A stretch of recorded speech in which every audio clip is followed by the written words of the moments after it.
ಕನ್ನಡ ಚಲನಚಿತ್ರ ರಂಗದಲ್ಲಿ ಕೇವಲ 10 ವರ್ಷಗಳಲ್ಲಿ ನಿರ್ಮಾಪಕ ನಿರ್ದೇಶಕರ ಜನಸ್ನೇಹಿ ಸಂಸ್ಥೆ ಅಂತ ಹೆಸರುವಾಸಿಯಾಗಿರುವ ಕನ್ನಡ ಚಲನಚಿತ್ರ ವಾಣಿಜ್ಯ ಮಂಡಳಿ ಗಾಂಧಿನಗರದಲ್ಲಿಯ ಸ್ವಪ್ನ ಬುಕ್ ಹೌಸ್ ಎದುರುಗಡೆ ಇದೆ. ಇದರ ಅಧ್ಯಕ್ಷರು ಶ್ರೀ ಕೃಷ್ಣೇಗೌಡರು. ನಮಸ್ಕಾರ. ನಮಸ್ತೆ. ಕೃಷ್ಣೇಗೌಡ್ರ ಬಗ್ಗೆ ಗಾಂಧಿನಗರದಲ್ಲಿ ಯಾರನ್ನ ಕೇಳಿದ್ರು ಹೇಳ್ತಾರೆ. ಏನಂತ ಹೇಳ್ತಾರೆ ಹೇಳಿ? ಕೇಸ್ ಹಾಕೋ ಕೃಷ್ಣೇಗೌಡ್ರು ಅಂತ ಹೇಳ್ತಾರೆ ನಿಮ್ಮನ್ನ. ಗೌಡ್ರಿಗೆ ನಾನು ನೇರವಾಗಿ ಒಂದು ಪ್ರಶ್ನೆ ಕೇಳ್ತೀನಿ. ವಿಚಾರ ಸುತ್ತಿ ಬಳಸಿಬೇಡ, ನೇರ ಬರ್ತೀನಿ. ಸರ್, ಒಂದು ವಾಣಿಜ್ಯ ಮಂಡಳಿ ಇದೆ, ಆದರೂ ಸಹ ನೀವು ಇನ್ನೊಂದು ವಾಣಿಜ್ಯ ಮಂಡಳಿ ಮಾಡಬೇಕು ಅಂತ ಯಾಕೆ ಅನ್ನಿಸ್ತು ಸರ್? ಈಗಾಗಲೇ ಅನೇಕ ಬಾರಿ ಇದ್ರ ಬಗ್ಗೆ ಅನೇಕ ಡಿಬೇಟ್ಗಳಲ್ಲಿ ನಾನು ಹೇಳಿದ್ದೇನೆ. ಏನು ಅಂತಂದರೆ, ಇನ್ನೊಂದು ವಾಣಿಜ್ಯ ಮಂಡಳಿ ಕೂಡ ನಾನು ಸದಸ್ಯನಾಗಿದ್ದೆ. ಅಲ್ಲೇ ಕೆಲವು ಸಿನಿಮಾಗಳನ್ನ ಕೂಡ ನಿರ್ಮಾಣ ಮಾಡಿದೆ. ಕಾರ್ಯಕಾರಿ ಸಮಿತಿ ಸದಸ್ಯನಾಗಿ ಕಾರ್ಯನಿರ್ವಹಿಸಿದ್ದೆ. ಜೊತೆಯಲ್ಲಿ ಕನ್ನಡಕ್ಕೆ ಡಬ್ಬಿಂಗ್ ಬೇಕು ಅಂತಕ್ಕಂಥ ಒಂದು ಕೂಗು ಆರಂಭ ಆಯಿತು. ಆ ಆರಂಭದಲ್ಲಿ ನಾನು ಪ್ರಮುಖವಾಗಿ ಭಾಗವಹಿಸಿದೆ ಮತ್ತು ಯಶಸ್ವಿಯಾಗಿ ಡಬ್ಬಿಂಗ್ ತರೋದರಲ್ಲಿ ನಾನು ಯಶಸ್ವಿ ಆದೆ. ಮುಂಚೂಣಿಯಲ್ಲಿ ನಾನಿದ್ದೆ. ಆ ಕಾರಣಕ್ಕೆ ಅಲ್ಲಿ ಕೆಲವು ಸದಸ್ಯರುಗಳು ಇದಕ್ಕೆ ಅಪಸ್ವರ ಎತ್ತಿದ್ರು. ನನಗೆ ಒಬ್ಬ ಕನ್ನಡ ದ್ರೋಹಿ ನಮ್ಮ ಸದಸ್ಯತ್ವದಲ್ಲಿ, ನಮ್ಮ ಸಂಸ್ಥೆಯಲ್ಲಿ ಸದಸ್ಯತ್ವ ಪಡಿಬಾರ್ದು ಅಂತೇಳಿ ಒಂದು ತೀರ್ಮಾನ ತೆಗೆದುಕೊಂಡ್ರು.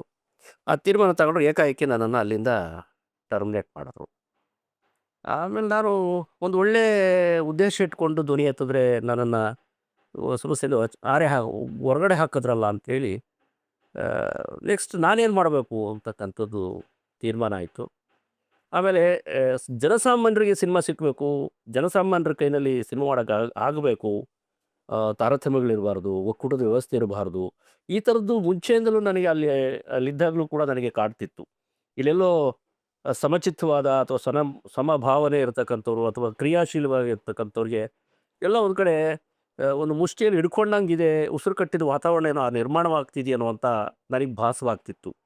ಇವೆಲ್ಲವನ್ನೂ ಸರಳೀಕರಿಸಬೇಕಾದ್ರೆ ಅಥವಾ ಸುಲಭ ರೂಪದಲ್ಲಿ ರೂಪಾಂತರಿಸಬೇಕಾದ್ರೆ ಅಥವಾ ಜನಸಾಮಾನ್ಯರ ಕೈಯಲ್ಲಿ ಸಿನಿಮಾ ಸಿಕ್ಕಬೇಕಾದ್ರೆ ಒಂದು ಪರ್ಯಾಯವಾದ ವ್ಯವಸ್ಥೆ ಬೇಕಾಗತ್ತೆ ಅಂತಕ್ಕಂಥದ್ದು ನನಗೆ ಆಲೋಚನೆ ಬಂತು, ನನ್ನನ್ನು ಆಚೆ ಹಾಕಿದ್ರಿಂದ. ಸೊ ಆ ನಿಟ್ಟಿನಲ್ಲಿ ಈ ಸಂಸ್ಥೆ ಹುಟ್ಕೊತ್ತು. ಆ ಹುಟ್ಕೊಂಡಿದ್ದ ದಿನದಿಂದ ಇವತ್ತಿಗೆ 3,500 ಜನ ಸದಸ್ಯರುಗಳೀಗ ನಮ್ಮ ವಾಣಿಜ್ಯ ಮಂಡಳಿಯ ಸದಸ್ಯತ್ವ ಪಡೆದಿದ್ದಾರೆ.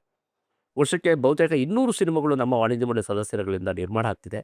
ಮತ್ತು ರಾಜ್ಯ ಮತ್ತು ಅಂತಾರಾಜ್ಯ ಅನೇಕ ಫಿಲ್ಮ್ ಫೆಸ್ಟಿವಲ್ಗಳಲ್ಲಿ ನಮ್ಮ ಸಂಸ್ಥೆಯ ಚಿತ್ರಗಳು ಪ್ರದರ್ಶನಗೊಳ್ತಿದ್ದಾವೆ.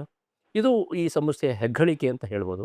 ಇಲ್ಲಿ ನಾನೊಬ್ಬನ ಶ್ರಮಕ್ಕಿಂತಲೂ ಇಲ್ಲಿ ಸದಸ್ಯತ್ವ ಪಡೆದು, ನನ್ನ ಮೇಲೆ ನಂಬಿಕೆ ಇಟ್ಟು ಸದಸ್ಯತ್ವ ಪಡೆದು ಒಂದು ವಿಸ್ತಾರವಾದ ಒಂದು ಮಾರುಕಟ್ಟೆಯಲ್ಲಿ ಕನ್ನಡದ ನೆಲದ ಜಲದ ವಾಸನೆಯನ್ನು ಬೀರುವಂಥ ಸಿನಿಮಾಗಳ ನಿರ್ಮಾಣ ಮಾಡಲಿಕ್ಕೆ ಮತ್ತು ಜನಸಾಮಾನ್ಯರ ಕೈಯಲ್ಲಿ ಸಿನಿಮಾ ಸಿಕ್ಕೋದಕ್ಕೆ ಸಾಧ್ಯ ಆಯಿತು ಅನ್ನತಕ್ಕಂಥದ್ದು ನನಗೊಂದು ಸಂತೋಷದ ವಿಚಾರ. ಹಾಗಾಗಿ ಈ ಸಂಸ್ಥೆ ಅನಿವಾರ್ಯ ಆಗಿತ್ತು ಅಂತ ನಾನು ಭಾವಿಸ್ತೇನೆ. ಆಮೇಲೆ ಇನ್ನೊಂದು ಪ್ರಶ್ನೆ ಏನಪ್ಪ ಅಂತಂದರೆ, ಈಗ ನೀವು ಅಂದರೆ ಈ ಸಣ್ಣ ಪುಟ್ಟ ಡೈರೆಕ್ಟರ್ಸು, ಸಣ್ಣ ಪುಟ್ಟ ಪ್ರೊಡ್ಯೂಸರ್ಸ್ಗಳಿಗೆಲ್ಲರಿಗೂ ಅನುಕೂಲ ಆಗಲಿ ಅಂತ ಹೇಳ್ಬಿಟ್ಟು ನಿಮ್ಮ ಒಂದು ಇದರಲ್ಲಿ ತುಂಬ ಕಡಿಮೆ ಏನು ದುಡ್ಡನ್ನ ತೊಗೋತಾ ಇದ್ದೀರ ನೀವು. ಇದರಿಂದ ಏನಾಗ್ತಿದೆ ಅಂದರೆ ತುಂಬ ಜನಕ್ಕೆ ಹೆಲ್ಪ್ ಆಗ್ತಿದೆ. ಸೊ ಅಲ್ಲಿಗೂ ಇಲ್ಲಿಗೂ ತುಂಬಾ ಡಿಫ್ರೆನ್ಸ್ ಇದೆ ಅಮೌಂಟು. ಇನ್ನು ಬಂದು ಜನ ನಿಮ್ಮನ್ನು ಯಾವ ಥರ ಟ್ರೀಟ್ ಮಾಡ್ತಾರೆ ಸರ್? ಎಷ್ಟು ಖುಷಿ ಇದೆ ಜನರಿಗೆ ನಿಮ್ಮ ಬಗ್ಗೆ? ಇಲ್ಲ ಸರ್, ಈಗ ನಿನ್ನೆನೂ ಕೂಡ ಯಾವುದೊಂದು ಬಿಟಿ ಲಲಿತಾ ನಾಯಕ್ ಅವರದ್ದು ಪುಸ್ತಕ ಬಿಡುಗಡೆ ಕಾರ್ಯಕ್ರಮ ನಾನು ಅತಿಥಿಯಾಗಿ ಹೋಗಿದ್ದೆ. ಅಲ್ಲಿ ಅನೇಕ ಸದಸ್ಯರುಗಳು ಅಥವಾ ಅನೇಕ ಸಾರ್ವಜನಿಕರು ಇದ್ರ ಬಗ್ಗೆ ಚರ್ಚೆಗೆ ಕೂತರು. ಆವಾಗ ಅವರೆಲ್ಲರೂ ಕೂಡ ಒಂದೇ ಸಂತೋಷವಾಗಿ ಹೇಳಿದ್ರು, ಇಲ್ಲ ಸರ್, ನೀವು ಈ ಥರದ್ದು ಒಂದು ಸಂಸ್ಥೆ ಪರ್ಯಾಯವಾಗಿ ಬೇಕಾಗಿತ್ತು ಇಂಡಸ್ಟ್ರಿಗೆ, ಜನಸಾಮಾನ್ಯರ ಕೈಲಿ ಸಿನಿಮಾ ಸಿಕ್ಕೋಗಿ ಮಾಡಿದಿರಿ. ಆಮೇಲೆ ಇಷ್ಟೆಲ್ಲ ದೊಡ್ಡ ದಿಗ್ಗಜರನ್ನು ಎದುರಾಕೊಂಡು ಒಂದು ಸಂಸ್ಥೆ ನಿಲ್ಲಿಸೋದು ಅಷ್ಟು ಸುಲಭವಾಗಿರಲಿಲ್ಲ. ಅದು ಸಾಧ್ಯ ಆಗಿದೆ. ಈಗ ನಾವು ಅಂದ್ಕೊಂಡ ರೀತಿ, ನಾವು ಅಂದ್ಕೊಂಡ ಸಮಯಕ್ಕೆ ನಾವು ಅಂದ್ಕೊಂಡ್ರ ಥರ ಸಿನಿಮಾ ಮಾಡ್ಲಿಕ್ಕೆ ಸಾಧ್ಯ ಆಗಿದೆ. ಆ ನಿಟ್ಟಿನಲ್ಲಿ ಸಿನಿಮಾ ಮಾಡೋಕ್ಕೆ ಸಾಧ್ಯ ಆಗಿದ್ದ ಕಾರಣಕ್ಕೆ ಇವತ್ತು ಅತಿ ಹೆಚ್ಚು ಸಿನಿಮಾಗಳು ನಿರ್ಮಾಣ ಆಗ್ತಿದ್ವಿ ಮತ್ತು ಅಂತಾರಾಷ್ಟ್ರೀಯ ಮಾರುಕಟ್ಟೆಯಲ್ಲಿ ಸಿನಿಮಾಗಳು ನಿಲ್ಲೋದಕ್ಕೆ ಸಾಧ್ಯ ಆಗ್ತಿದೆ ಅಂತಕ್ಕಂಥ ಹೆಗ್ಗಳಿಕೆ ಮಾತುಗಳನ್ನ ಪ್ರತಿಯೊಬ್ಬರು ಹೇಳ್ತಿದ್ದಾರೆ. ಕೆಲವರು ಬೆರಳೆಣಿಕೆಯಷ್ಟು ಜನ ಸಿನಿಮಾ ಮಾಡದಿರೋದಕ್ಕಂತ ಅನೇಕರು ಇದ್ರ ಬಗ್ಗೆ ಮಾತಾಡ್ಬೋದು ಬಿಟ್ಟರೆ, ಇನ್ನು ಬಹುತೇಕ ಜನ ಇಲ್ಲ, ಒಂದು ಪರ್ಯಾಯ ವ್ಯವಸ್ಥೆ ಬೇಕಾಗಿತ್ತು ಅದು ಅಂತಕ್ಕಂಥ ತುಂಬ ಖುಷಿಯಾದ ವಿಚಾರವನ್ನು ಹಂಚ್ಕೋತಿದ್ದಾರೆ ನನ್ನ ಹತ್ರ. ಹಾಗಾಗಿ ಇದು ಬೇಕಾಗಿತ್ತು, ನನಗೂ ಅನಿಸೋ ಥರ ಅದು ಬೇಕಾಗಿತ್ತು ಇಂಡಸ್ಟ್ರಿಗೆ. ಆಮೇಲೆ ಕಾಂಪಿಟೇಷನ್ ಕಮಿಷನ್ ಆಫ್ ಇಂಡಿಯಾ ಕ್ಲಿಯರಾಗಿ ಹೇಳುತ್ತೆ, ಪ್ರತಿಯೊಂದಕ್ಕೂ ಸ್ಪರ್ಧೆ ಇರಲೇಬೇಕು. ಯಾರ್ದು ಮೊನೋಪೊಲಿ ಆಗಬಾರ್ದು. ಸ್ಪರ್ಧೆ ಇದ್ರೇ ಆ ವ್ಯವಸ್ಥೆಗೆ ಒಂದು ಆ, ಒಳ್ಳೆಯ ವಾತಾವರಣ ನಿರ್ಮಾಣ ಆಗುತ್ತೆ ಅಂತಕ್ಕಂಥದ್ದು ಕಾನೂನು ಅಡಿಯಲ್ಲೂ ಕೂಡ ಇದೆ. ಹಾಗಾಗಿ ನಾವು ಆ ಕೆಲಸ ಮಾಡ್ಲಿಕ್ಕೆ ಸಾಧ್ಯ ಆಯಿತು ಅಂತ ನಾನು ಭಾವಿಸ್ತೇನೆ. ಆ, ನೀವು ಇದು ಮಾಡಾದ್ಮೇಲೆ ನೀವೊಂದು ಸಿನಿಮಾ ಡಿಸ್ಟ್ರಿಬ್ಯೂಷನ್ ಮಾಡಿದ್ರಿ, ಡಬ್ಬಿಂಗ್ ಸಿನಿಮಾ ಅಜಿತ್ ಅವ್ರು ಮಾಡಿರೋದು. ಆ ಸಿನಿಮಾ ನೀವು ರಿಲೀಸ್ ಮಾಡಬೇಕಾದಾಗ ಏನೇನು ಪ್ರಾಬ್ಲಮ್ ಆಯಿತು ಸರ್ ನಿಮಗೆ? ಅದಕ್ಕಿಂತ ಮುಂಚೆ ನಾನು ನನ್ನ ಕನಸು ಅಂತ ಹಿಂದಿ ಸಿನಿಮಾ ಮಾಡಿದ್ದು. ಅದಾದಮೇಲೆ ಅಜಿತ್ ಸಿನಿಮಾ ಬಂದಿತ್ತು. ಆ ಸಿನಿಮಾ ಡಬ್ಬಿಂಗ್ ಮಾಡೋಕ್ಕೆ ಹೋದಾಗಲೇ ಕರ್ನಾಟಕದ ಯಾವ ಡಬ್ಬಿಂಗ್ ಕಲಾವಿದರು ಕೂಡ ಅದರಲ್ಲಿ ಭಾಗವಹಿಸಲಿಲ್ಲ. ಭಯ ಬೀರ್ತರು. ಈಗ ಅವ್ರಿಗೆಲ್ಲ ದೊಡ್ಡ ಮಟ್ಟದ ಆದಾಯ ಆಗಿದೆ. ಅವ್ರು ಇವತ್ತು ಈಗ ಫೋನ್ ಮಾಡಿ ಹೇಳ್ತಾರೆ, ನೀವು ಫೋಟೋ ಎತ್ಕೊ ಪೂಜೆ ಮಾಡಬೇಕು ಸರ್, ಅವತ್ತು ನಾವು ಭಯ ಬಿದ್ವಿ, ಡಬ್ಬಿಂಗ್ ಬರಲಿಲ್ಲ, ನೀವು ಇವತ್ತು ವೇದಿಕೆ ಸೃಷ್ಟಿ ಮಾಡಿಕೊಟ್ರಿ, ಇವಾಗ ನಾವು ಅದ್ಭುತವಾದ ಬದುಕನ್ನು ಕಟ್ಕೊಂಡಿದ್ದೀವಿ ಅಂತ ಡಬ್ಬಿಂಗ್ ಕಲಾವಿದರು ಇವಾಗ ನನಗೆ ಮಾತಾಡ್ತಿದ್ದಾರೆ. ಒಳ್ಳೇದಾದರೂ ಸಾಕು ಬಿಡ್ರಪ್ಪ ನಿಮಗೆ ಅಂತಕ್ಕಂಥ ಮಾತು ಹೇಳ್ತಿದ್ವಿ. ಯಾಕೆಂತಂದರೆ ಒಕ್ಕೂಟದ ವ್ಯವಸ್ಥೆಯಲ್ಲಿದ್ದಂಥವ್ರು ಡಬ್ಬಿಂಗ್ ಕಲಾವಿದರಲ್ಲ, ಅವರಿಗೆ ಎಲ್ಲರಿಗೂ ಕೂಡ ಕೆಲವು ಇಚ್ಛಾಶಕ್ತಿಗಳು ಅವ್ರನ್ನ ಕಟ್ಟಿ ಹಾಕಿದ್ರು, ಭಯಭೀತರಾಗಿದ್ದರು.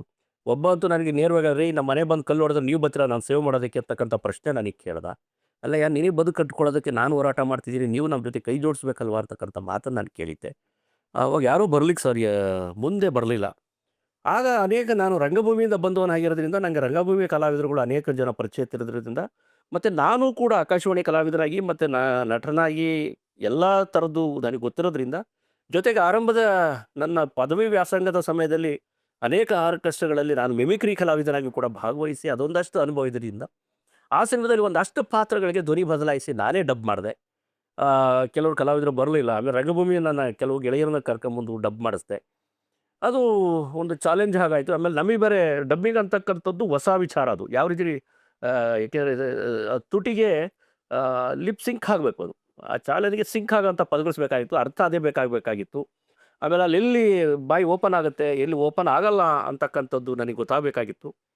ಸೊ ಆ ಕಾರಣಕ್ಕೆ ಅದೊಂದು ಚಾಲೆಂಜ್ ವಿಚಾರ. ಅದು ಒಂದು ಸಿನಿಮಾ ಆದಮೇಲೆ ನನಗೆ ಗೊತ್ತಾಗೋಯ್ತು ಎಲ್ಲಿ ತಪ್ಪಾಗ್ತಿದೆ, ಹೆಂಗೆ ಮಾಡಬೇಕಿದು ಅಂತಕ್ಕಂಥದ್ದು. ಅದಾದಮೇಲೆ ಸಿನಿಮಾ ರೆಡಿ ಆಯಿತು. ರೆಡಿ ಆದಮೇಲೆ ಸೆನ್ಸಾರಿಗೊಂದು ಹೋರಾಟ ನಡೀತು. ಸೆನ್ಸಾರ್ ಆಗಲ್ಲ, ಮಾಡಿಕೊಡೋದು ನಮ್ಮ ವಾಣಿಜ್ಯ ಮಂಡಳಿಯಿಂದಲೇ ಕೊಡಬೇಕು ಅಂತಕ್ಕಂಥ ಒಂದು ಹೊಡೆ ಹೋರಾಟ ಮಾಡ್ತು. ಅದಕ್ಕೆ ಸೆನ್ಸಾರ್ ಆಫೀಸರ್ಗಳು ಕೂಡ ಇಲ್ಲ, ಆ ಸಂಸ್ಥೆಯಿಂದಲೇ ನೀವು ಪತ್ರ ತಂದ್ರೇ ನಾವು ಕೊಡೋದು ಅಂತಂದರು. ಅದಕ್ಕೆ ತಿರ್ಗಿ ಅದೊಂದಷ್ಟು ಟ್ರಾವೆಲ್ ಆಯಿತು. ಕೇಂದ್ರ ಸರ್ಕಾರದವ್ರಿಗೂ ನಮ್ಮ ಕಚೇರಿಯ ಪತ್ರಗಳು ಅದು. ಅದಾದಮೇಲೆ ಮಾಡಿ ಅಂತೇಳಿ ಅನುಮತಿ ಬಂತು. ಅದಾದಮೇಲೆ ಡಬ್ಬಿಂಗ್ ಸಿನಿಮಾ ಅಸ್ತು ಅಂತ ಹೇಳಿ ಸೆನ್ಸಾರ್ ಆಯಿತು. ಸೆನ್ಸಾರ್ ಆದಮೇಲೆ ಬಿಡುಗಡೆ ಹಂತಕ್ಕೆ ಹೋದಾಗ ಥಿಯೇಟ್ರ್ ಕೊಡಬಾರ್ದು ಯಾರಿಗೂ, ಇವರು ಥಿಯೇಟ್ರ್ ಬಿಡುಗಡೆ ಮಾಡೋಕ್ಕೆ ಅಂತಕ್ಕಂಥದ್ದು ಗಲಾಟೆ ಸ್ಟಾರ್ಟ್ ಆಯಿತು. ಕರ್ನಾಟಕ ಬಂದ್ ಕಾಲ್ ಮಾಡಿದ್ರು. ಆ ಬಂದ್ ಕಾಲ್ ಮಾಡಿದಾಗ ನಿಮ್ಗೆ ಎಲ್ರಿಗೂ ಗೊತ್ತಿರೋ ಹಾಗೆ ನಮ್ಮ ಆಫೀಸು, ನಮ್ಮ ಮನೆ ಎಲ್ಲ ಕಡೆ ನಾವು ಗಲಾಟೆ ಆಯಿತು. ಅದರ ಮಧ್ಯದಲ್ಲೂ ಕೂಡ ಆ ಸಿನಿಮಾನ ಬಿಡುಗಡೆ ಮಾಡಿದ್ವಿ, ಯಶಸ್ವಿ ಆದ್ವಿ. ಈಗ ಬರುವ ಬಹುತೇಕ ಸಿನಿಮಾಗಳು ಎಲ್ಲ ಭಾಷೆಯ ಸಿನಿಮಾಗಳು ಹೇಗೆ ಬರುತ್ತೋ ಹಾಗೆ ಕನ್ನಡವೂ ಕೂಡ ಅದೊಂದು ಜೊತೆಯಾಗಿ ಬರ್ತಾ ಇದೆ. ಅದೊಂದು ಖುಷಿ ಇದೆ ನನಗೆ. ಈ ಒಂದು ನಿಟ್ಟಿನಲ್ಲಿ ನಿಮ್ಮ ಮೇಲೆ ಹಲ್ಲೆ ಮಾಡುವಂಥ ಪ್ರಯತ್ನಗಳು ನಡೀತಾ ಇದೆ ಅಂತ ಹೇಳ್ಬಿಟ್ಟು ಅಂತ ರೂಮರ್ ಆಯಿತು.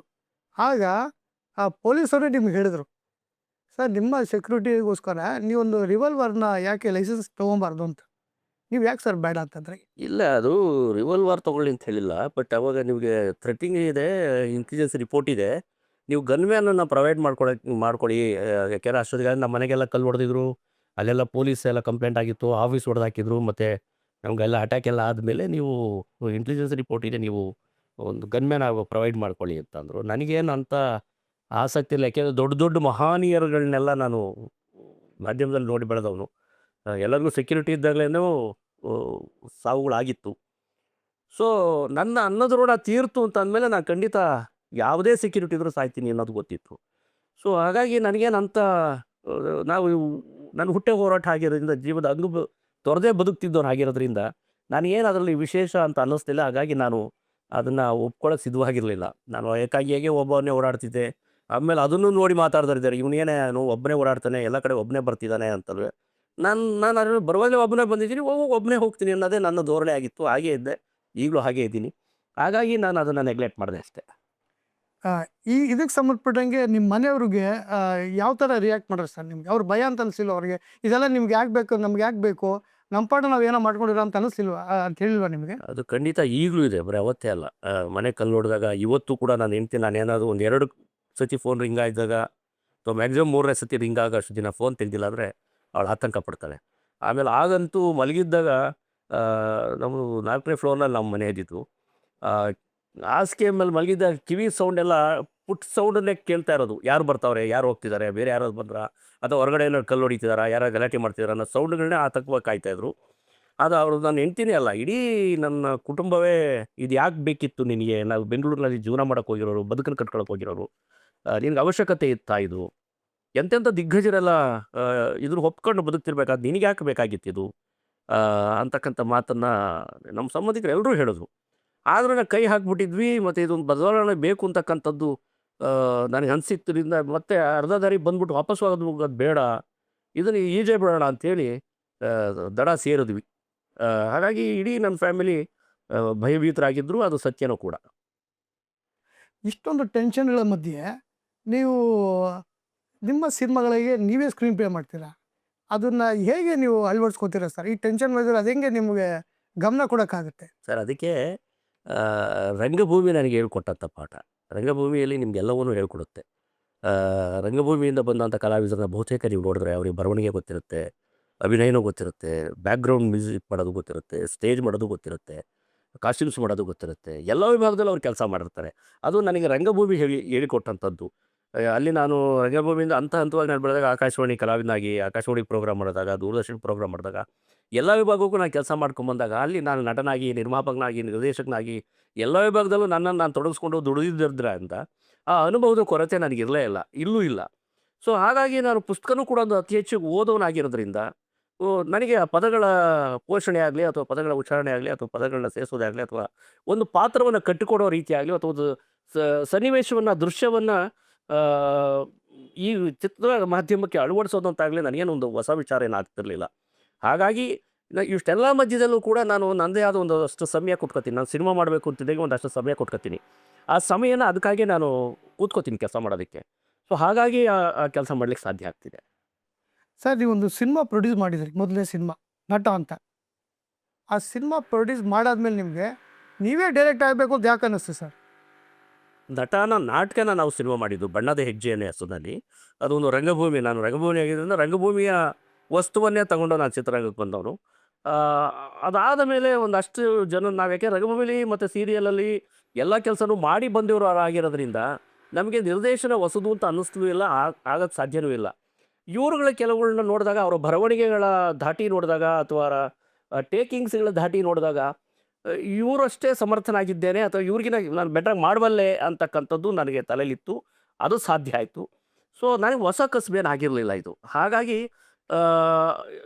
ಒಂದು ಹೊಸ ರೀತಿಯ, ಅಥವಾ ನಾನೇನು ಬರವಣಿಗೆ ಮಾಡೋದಾಗಿರೋದ್ರಿಂದ ನಾನು ಬರವಣಿಗೆ ಮಾಡಿದಾಗ ನನಗೊಂದಷ್ಟು ಗೊತ್ತಿರುತ್ತೆ. ಈ ಪದ ಹೇಗೆ ಉಚ್ಚಾರಣೆ ಮಾಡ್ಬೇಕು ಆ ಕಲಾವಿದ, ಈ ಸೀಕ್ವೆನ್ಸನ್ನು ಹೆಂಗೆ ನಾವು ಬ್ಲೆಂಡ್ ಮಾಡಬೇಕಾಗತ್ತೆ ಚಿತ್ರಕಥೆಯಲ್ಲಿ, ಆ ಸೀನನ್ನು ಹೆಂಗೆ ಹೇಳಬೇಕಾಗತ್ತೆ, ಆ ಸೀನಲ್ಲಿ ಲೈಟನ್ನ ಹೆಂಗೆ ನಾವು ಮೂಡಾಗಿ ಕ್ರಿಯೇಟ್ ಮಾಡಬೇಕಾಗತ್ತೆ. ಯಾಕೆಂದರೆ ಇವೆಲ್ಲವೂ ಕೂಡ ಸೇರಿದಾಗಲೇ ಒಂದು ದೃಶ್ಯ ಆಗುತ್ತೆ. ಸೊ ಇದನ್ನು ನೀವೆಲ್ಲವೂ ಕಲ್ತಿರೋದ್ರಿಂದ ನನಗೆ ಮಾಡಲಿಕ್ಕೆ ಏನು ಕಷ್ಟ ಆಗಿರಲಿಲ್ಲ. ಆಮೇಲೆ ನನಗೆ ಇದು ಇಲ್ಲ, ನಾನು ಮಾಡ್ಬೋದು ಅಥವಾ ನಾನು ಮಾಡಲೇಬೇಕು ಅಂತ ಅನ್ನಿಸ್ತು. ಹಾಗಾಗಿ ನಾನು ನಿರ್ದೇಶನಕ್ಕೆ ಕೈ ಹಾಕಿದ್ದು ಕೂಡ. ಇದ್ರ ಜೊತೆಗೆ ನೀವು ಕಮರ್ಷಿಯಲ್ ಆಗಿ ಒಂದು ಸಿನಿಮಾಗೆ ಹೀರೋ ಆಗೂ ಸಹ ಮಾಡಿದಿಲ್ಲ. ಆ ಸಿನಿಮಾ ಬಗ್ಗೆ ಹೇಳಿ ಸರ್. ಕಮರ್ಷಿಯಲ್ ಒಂದು ಸಿನಿಮಾ ಏನಿಲ್ಲ, ಒಂದು 4-5 ಸಿನಿಮಾ ಹೀರೋ ಆಗಿ ಮಾಡಿದೆ. ಆದರೆ ಯಾವುವು ಬಾಕ್ಸ್ ಆಫೀಸ್ನಲ್ಲಿ ಗೆಲ್ಲಲಿಲ್ಲ. ಹಾಗಾಗಿ ಅದರಲ್ಲಿ ಎಲ್ಲ ಸಿನಿಮಾಗಳನ್ನು ಸೋತ್ವಿ. ಆಮೇಲೆ ಒಂದಷ್ಟು ಹಣನ ಕಳ್ಕೊಂಡಾದ್ಮೇಲೆ ಸ್ವಲ್ಪ ಸಾಲಗಾರನು ಆದೆ. ಒಂದಷ್ಟು ನಾನು ಸೀರಿಯಲಲ್ಲಿ ಸಂಪಾದನೆ ಮಾಡಿದಂಥ ಈ 1-2 ಸೈಟನ್ನು ಕೂಡ ಮಾರ್ಕೊಂಡ ಮೇಲೆ ನನಗೊಂಚೂರು ಬುದ್ಧಿ ಬಂತು. ಬೇಡ, ಇನ್ಮೇಲೆ ನನ್ನ ಹೀರೋ ಆಗ್ತೀನಿ ಅಂತಕ್ಕಂಥ ಹುಚ್ಚನ್ನ ಆಚೆ ಇಟ್ಟು ಕಮರ್ಷಿಯಲ್ ಸಿನಿಮಾಗಳನ್ನು ಮಾಡೋದ್ರಿಂದ ಸ್ವಲ್ಪ ಆಚೆ ಬಂದೆ. ಹಾಗಾಗಿ ಪ್ರಯೋಗಾತ್ಮಕ ಸಿನಿಮಾಗಳು, ಅಥವಾ ನನಗೆ ಆತ್ಮ ತೃಪ್ತಿ ಕೊಡೋಂಥವು, ಅಥವಾ ನನ್ನ ಮನಸ್ಸಿಗೆ ಖುಷಿ ಕೊಡೋಂಥ ಸಿನಿಮಾಗಳು ಮಾಡಬೇಕು ಅಂತ ತೀರ್ಮಾನ ಮಾಡಿದ್ರೆ, ಆ ನಿಟ್ಟಿನಲ್ಲೇ ನಾನು ಮಾಡಿದಂಥವು ಪಿಂಕಿಯಲ್ಲಿ, ನಾನು ಕುಸುಮ, ಲಚ್ಚಿ, ಈಗ ಕಾಲಿಪುಟ, ಈ ಥರದ ಅನೇಕ ಸಿನಿಮಾಗಳನ್ನು ನಾನು ಒಗ್ಗಿಸ್ಕೊಳ್ಳೋದು ಸಾಧ್ಯ ಆಯಿತು. ಹಾಗಾಗಿ ಈ ಹಂತ ತಲುಪಿದ್ದೀನಿ ಅಷ್ಟೇ. ಸರ್, ನಿಮ್ಮ ಸಿನಿಮಾಗಳೆಲ್ಲ ದೇಶ ವಿದೇಶಗಳಲ್ಲಿ ಎಲ್ಲ ಕಡೆನೂ ಕಾಂಪಿಟೇಷನಲ್ಲಿ ಪ್ರಶಸ್ತಿ ಪಡೆದಿದೆ. ಇದನ್ನು ಜನಗಳಿಗೆ ಯಾಕೆ ತಲುಪ್ಸೋಕ್ಕಾಗ್ತಾ ಇಲ್ಲ ಸರ್? ಸರ್, ಕಮರ್ಷಿಯಲ್ ಸಿನಿಮಾಗಳನ್ನೇ ಜನ ನೋಡ್ತಿಲ್ಲ. ಈಗ ನಮ್ಮ ಸಿನಿಮಾಗಳಲ್ಲಿ ಏನಾಗುತ್ತೆ ಅಂದರೆ, ಅದರಲ್ಲಿ ಕಲಾವಿದರುಗಳನ್ನ ನಾವು ಹೊಸ ಕಲಾವಿದರು ಹುಡುಕ್ತೀವಿ, ಅವ್ರನ್ನ ಕರ್ಕೊಂಬಂದು ಟ್ರೈನ್ ಮಾಡ್ತೀವಿ. ಅವರು ಬೇರೆ ರೀತಿಯಲ್ಲೇ ನಮಗೆ ಪಾತ್ರ ಪೋಷಣೆ ಬೇಕಾಗುತ್ತೆ. ಒಂದು ಆರ್ಗಾನಿಕ್ ಫಿಲಿಮ್ ಅಂತ ಕರಿತೀವಿ. ಆರ್ಗಾನಿಕ್ ಫಿಲಿಮ್ ಅನ್ನೋದು ಸಹಜವಾದ ಸಿನಿಮಾ ಆಗಿರಬೇಕು ಅಂತಕ್ಕಂಥದ್ದು. ನಮ್ಮ ಸಿನಿಮಾಗಳಲ್ಲಿ ಬಹುತೇಕ ನೀವು ನನ್ನ ಎಲ್ಲ ಸಿನಿಮಾಗಳು ನೋಡಿರ್ತೀರಿ. ಪಿಂಕಿಯಲ್ಲಿರ್ಬೋದು, ನಾನು ಕುಸುಮ ಇರ್ಬೋದು, ಲಚ್ಚಿ ಇರ್ಬೋದು. ಯಾವುದೇ ಸಿನಿಮಾದಲ್ಲಿ ನಾವು ಕಲಾವಿದರಿಗೆ ಮೇಕಪ್ಪೇ ಮಾಡಿರಲ್ಲ, ಮತ್ತು ಡಬ್ಬಿಂಗ್ ಮಾಡಿರಲ್ಲ ಅಥವಾ ಸಂಗೀತಗಳಿರಲ್ಲ. ಈ ಥರದಲ್ಲಿ ಒಂದು ಹೊಸ ಅಂತಾರಾಷ್ಟ್ರೀಯ ಮಾರುಕಟ್ಟೆಯ ಸಿನಿಮಾವನ್ನು ನಾವು ಕನ್ನಡದಲ್ಲಿ ಕಟ್ಕೊಡೋದು ಸಾಧ್ಯ ಆಗುತ್ತೆ. ನಮ್ಮ ಕನ್ನಡದವರು ಕೂಡ ಅದೇನು ಕಡಿಮೆ ಇಲ್ಲ ಅಂತಕ್ಕಂಥದ್ದನ್ನು ಇಲ್ಲಿ ತೋರಿಸ್ಬೇಕು ಅಂತೇಳಿ ಆ ರೀತಿ ಒಂದು ಸಿನಿಮಾ ಮಾಡೋಕ್ಕೆ ನಾನು ಪ್ರಯತ್ನ ಮಾಡಿದಾಗ, ಸೊ ಈ ಸಿನಿಮಾಗಳನ್ನ ನಾವು ವಿದೇಶ ಮಾರುಕಟ್ಟೆಯಲ್ಲಿ ಯಶಸ್ವಿ ಸಿನಿಮಾಗಳಾಗಿದ್ದಾವೆ. ಬಟ್ ಕರ್ನಾಟಕದಲ್ಲಿ ಎಷ್ಟು ಮಟ್ಟಿಗೆ ನೋಡ್ತಾರೆ ಅಂತ ಗೊತ್ತಿಲ್ಲ. ಈಗ ಅದರ ನನ್ನ ಕೆಟ್ಟ ಅನುಭವ ಏನಾಯಿತು ಅಂತಂದರೆ, ಪಿಂಕಿಯಲ್ಲಿ ಮತ್ತು ನಾನು ಕುಸುಮ ಎರಡೂ ಸಿನಿಮಾನ ನಾನು ಬಿಡುಗಡೆ ಮಾಡಿದೆ. ಬಿಡುಗಡೆ ಮಾಡಿದಾಗ ನನಗೆ ಅದರಿಂದ ತಿರುಗಿ ಇನ್ನೊಂದು 35-40 ಲಕ್ಷ ಲಾಸ್ ಆಯಿತು ಅನ್ನೋದು ಬಿಟ್ಟರೆ, ಅದರಿಂದ ₹10 ಆದಾಯ ಬರಲೇ ಇಲ್ಲ. ಸೊ ಆವಾಗ ನನ್ನನ್ನು ನಾನು ಪ್ರಶ್ನೆ ಮಾಡಿಕೊಂಡೆ, ಇಲ್ಲ ಕಮರ್ಷಿಯಲ್ ಸಿನಿಮಾಗಳನ್ನೇ ಜನ ನೋಡ್ತಿಲ್ಲ, ದೊಡ್ಡ ಬಜೆಟಿನ ಸಿನಿಮಾ ನೋಡ್ತಿಲ್ಲ, ದೊಡ್ಡ ಕಲಾವಿದರುಗಳ ಸಿನಿಮಾನೇ ನೋಡ್ತಾ ಇಲ್ಲ, ಮತ್ತು ಈ ಥರ ಪ್ರಯೋಗಾತ್ಮಕ ಸಿನಿಮಾಗಳನ್ನ ಯಾರು ನೋಡ್ತಾರೆ ಅಂತಕ್ಕಂಥದ್ದು ತುಂಬ ಜನ ನನ್ನನ್ನು ಪ್ರಶ್ನೆ ಮಾಡಿದ್ರು. ಬಟ್ ನನಗನ್ಸೋದು, ತಿಥಿ ಅಂತ ಒಂದು ಸಿನಿಮಾ ಹಿಟ್ ಆದಾಗ, ಯಾವುದೋ 4-5 ಆ ಥರದ್ದೇನೋ ಇನ್ನೊಂದು ಸಿನಿಮಾ ಹಿಟ್ ಆದಾಗ, ಈ ಥರದ್ದು ಯಾವ ಸಿನಿಮಾದಲ್ಲೂ ಕೂಡ ಯಾರೂ ದೊಡ್ಡ ಕಲಾವಿದರಿರಲಿಲ್ಲ. ಬಟ್ ನನಗೆ ನಾನೆಲ್ಲ ವೈಫಲ್ಯವಿತ್ತನೋ, ನಾನು ಆ ಸಿನಿಮಾನ ಮಾರುಕಟ್ಟೆಯಲ್ಲಿ ನಿಲ್ಲಿಸೋದಕ್ಕೆ ಅಥವಾ ಗೆಲ್ಸೋದಕ್ಕೆ ಸಾಧ್ಯ ಆಗಿಲ್ವೇನೋ, ಅದಕ್ಕೆ ಸರಿಯಾದ ಪೂರಕವಾದ ಮಾರುಕಟ್ಟೆ ಸೃಷ್ಟಿ ಮಾಡೋಕ್ಕೆ ಸಾಧ್ಯ ಆಗಿಲ್ವೇನೋ, ಒಬ್ಬ ಈ ಸಿನಿಮಾ ಮಾಡೋದ್ರ ಜೊತೆಗೆ ಆ ಸಿನಿಮಾನ ಮಾರುಕಟ್ಟೆಗೆ ತಂದು ಆ ಸಿನಿಮಾನ ಜನರ ಮುಂದೆ ನಿಲ್ಲಿಸೋದು ಕೂಡ ಅಷ್ಟೇ ಜವಾಬ್ದಾರಿ ಕೆಲಸ ಮಾಡಬೇಕಾಗತ್ತೆ. ಬಹುಶಃ ಆ ವಿಭಾಗದಲ್ಲಿ ನಾನು ಸೋತಿದ್ದೀನಿ ಅಂತ ನಾನು ಅಂದ್ಕೋತೀನಿ.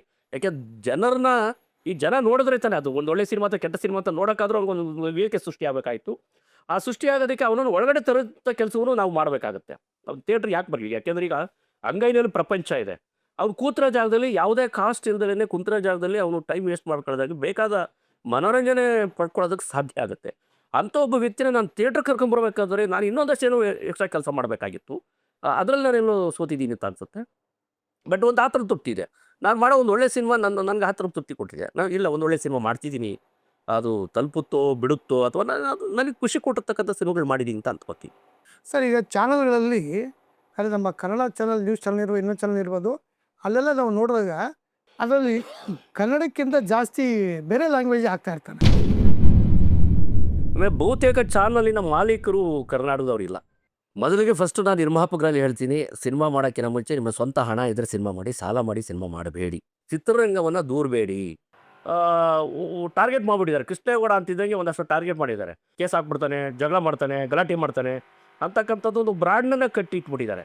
ಈಗ ಮೊದಲಿದ್ದ ವಾಣಿಜ್ಯ ಮಂಡಳಿಗೂ ನೀವು ಕಟ್ಟಿರೋ ವಾಣಿಜ್ಯ ಮಂಡಳಿಗೂ ಏನು ವ್ಯತ್ಯಾಸ ಇದೆ? ಇಲ್ಲ ಸೇಮ್ ಇದೆಯಾ?